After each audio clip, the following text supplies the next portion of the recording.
Ghost Beast! Ghost Beast. Ghost Beast! It's an aesthetic, but it also kind of takes the edge off. Yeah, exactly.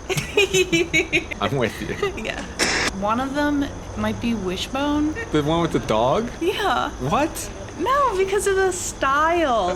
Oh shit, we didn't even talk about the butt suck. We didn't talk about the butt suck.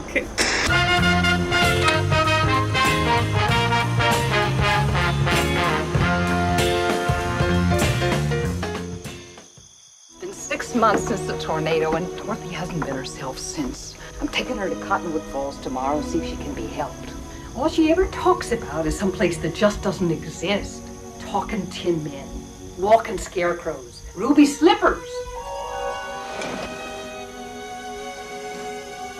Join us today as we watch Return to Oz from 1985. It's directed by Walter Murch. This is one that I definitely have history with. You'd never seen it, because this is very much in the genre of like, I saw this when I was 4 years old, because back then adults would just put shit on like, yeah, this is a kid's movie, and then leave you alone to be traumatized by it. And there's one part in particular that has fucked me up like ever since I was a child.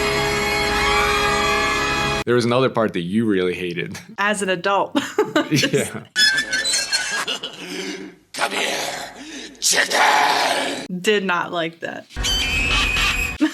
It's definitely like a labyrinth style, like dark fantasy thing. Like Dark Crystal. It's essentially a sequel to The Wizard of Oz, but it's a much darker version of it that is based on the books. And it's supposed to be 6 months after Dorothy returned from Oz, kind of dealing with the aftermath, which already I think is a really interesting way to set up the story. It's definitely a strong concept. It's funny how much I don't remember like the beginning of the movie, which is like a much more serious period drama. It's like no surprise that when I was a kid, it was like, I'm only paying attention when they're in fucking Oz, dealing with all the weird shit there. It's the idea that she came back and she just won't shut up about Oz. Her aunt and uncle and everyone is just like, what are you talking? Like they think she had like a head injury or something. Yeah. It's actually a very dark concept. I know you don't want to go to the doctors, but you just haven't slept the night right through since the tornado.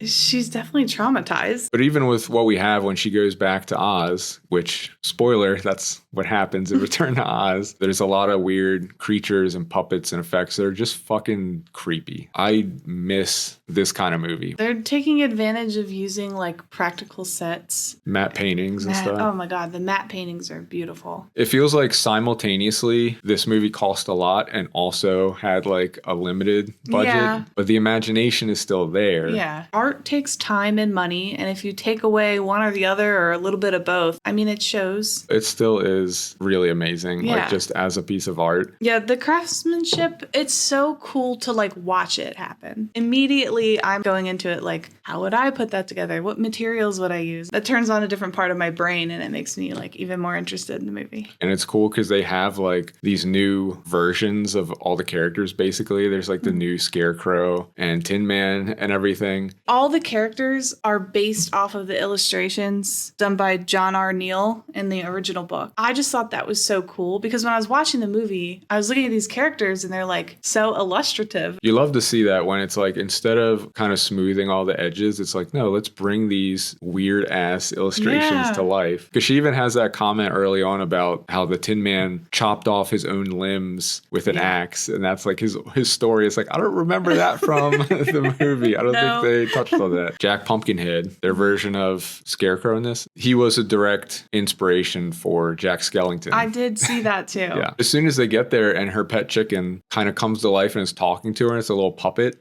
Oh, I've never been so wet my whole life. Right away, you know what you're in for here, and it looks really good. The chicken puppet scared me because I was worried about how they made that chicken puppet because it looked so good. Yeah.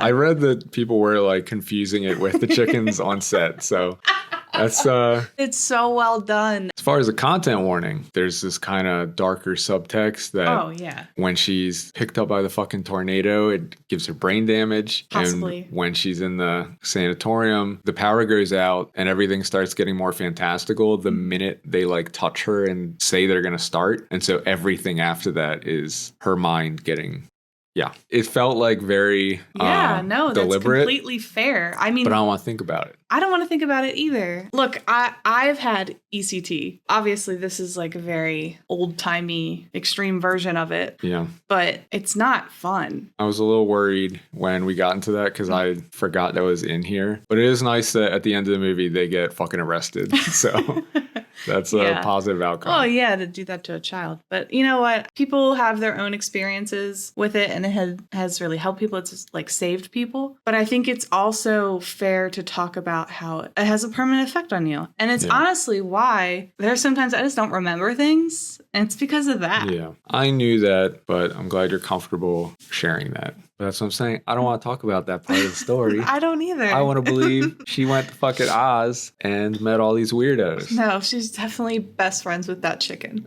Yes. I know the chicken stayed behind. Which is like, look, I don't blame the chicken, okay? Because I would stay behind too. That chicken was like, you know what it's like over there? Fuck that. I mean, if you haven't seen it, if you don't know about it, it's really worth checking out. I loved it. I'm glad I didn't see it as a child. Oh no, Mr. Toilet Man! You better give me that baby! My friend hosts a podcast called Poor Unfortunate Podcast. If you really want to get into some of the Disney history, Connor and Caroline are very funny. Yeah. I want to talk more about the art and stuff and the spoilers because it's very good. Well, then let's just get to spoilers.